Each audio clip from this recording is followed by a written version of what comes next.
آج ہم بات کریں گے کہ معیاری انسان کون ہوتا ہے۔ معیاری انسان جو ہے اس کو ایک تعریف میں پرونا تو شاید مشکل ہو جائے، کیونکہ یہ کثیر الجہتی اصطلاح ہے، یعنی کہ اس کی بہت ساری ڈائمینشنز ہو سکتی ہیں۔ لیکن معیاری انسان کی ایک کم سے کم یا موٹی تعریف یہ ہے کہ یہ ایک ایسا انسان ہوتا ہے جو معاشروں کے کلیوں کے حساب سے زندگی نہیں گزارتا، وہ ہجوم کو فالو نہیں کرتا، بلکہ وہ اس ہجوم سے ہٹ کر اپنا راستہ بناتا ہے اور اسی کے مطابق اپنی زندگی گزارتا ہے۔ جب میں یہ کہتا ہوں کہ وہ معاشرے سے ہٹ کر اپنی زندگی گزارتا ہے تو اس سے یہ قطعی مطلب یہ نہیں ہے کہ وہ عجیب و غریب حرکات و سکنات کرتا ہوگا یا ہر چیز کی جو ہے وہ مخالفت ہی کرتا ہوگا، نہیں۔ اس سے مراد یہ ہے کہ وہ ایک بااصول طریقے سے زندگی گزارتا ہے اور جس بات کو صحیح اور درست مانتا ہے اس پر قائم رہتا ہے، چاہے وہ معاشرے کے خلاف ہی کیوں نہ ہو۔ اچھا، عام طور پہ ہم انسان جو زندگی گزارتے ہیں وہ ان ضابطوں، ان کلیوں کے مطابق ہوتی ہے جو معاشرے نے ہمیں دی ہے،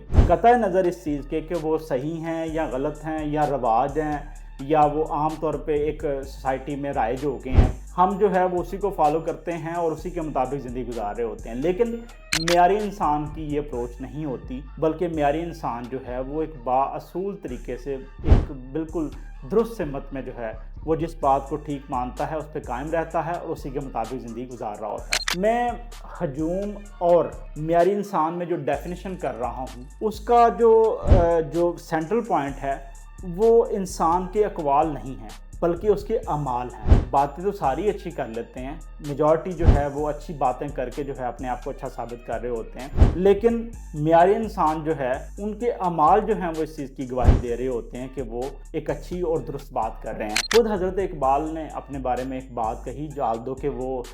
کردار کے بڑے مضبوط انسان تھے، تو انہوں نے اپنے بارے میں یہ بات کہی ہے کہ اقبال بڑا ابدیشک ہے، من باتوں ہی مو لیتا ہے۔ اقبال بڑا ابدیشک ہے، من باتوں ہی مو لیتا ہے،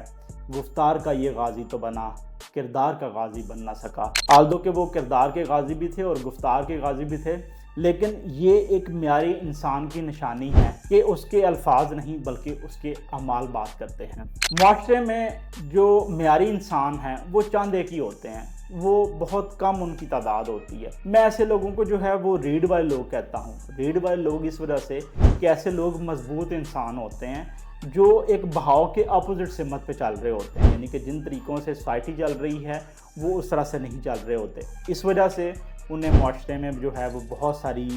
جو ہے مشکلات کا سامنا کرنا پڑتا ہے، اور یہی وجہ ہے کہ وہ معاشرے میں نمایاں بھی ہو جاتے ہیں، اور اسی وجہ سے جو ہے وہ جو لوگوں کے لیے مزید اپنے جیسے جو ہے لوگ ہیں ان کو کریٹ کرنے کے لیے ایک مشعل راہ بھی بن جاتے ہیں، کیونکہ ان کی مضبوطی جو ہے وہ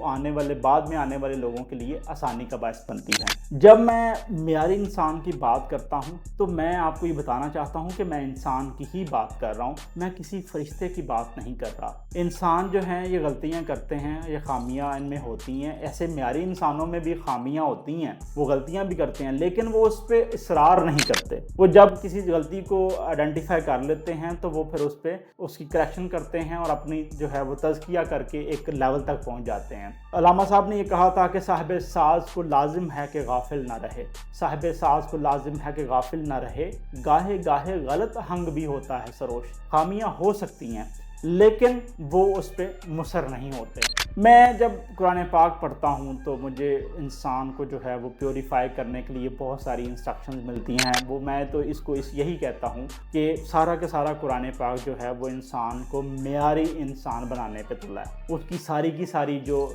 ٹیچنگز ہیں وہ انسان کو ایک کوالٹی کا انسان بنانے کے لیے ہیں۔ یہی وجہ ہے کہ قرآن پاک میں جو ہے وہ انسان کو افضلیت جو ہے وہ جس مرتبے پہ جس کرائٹیریے پہ دی گئی وہ تقویٰ ہے۔ تقویٰ جو ہے وہ ایک انسان کو جو ہے وہ ایک اچیو کرنا ہوتا ہے، اور ایسے ہی انسان کو بنیادی طور پر جو ہے وہ ہم معیاری انسان کہہ سکتے ہیں۔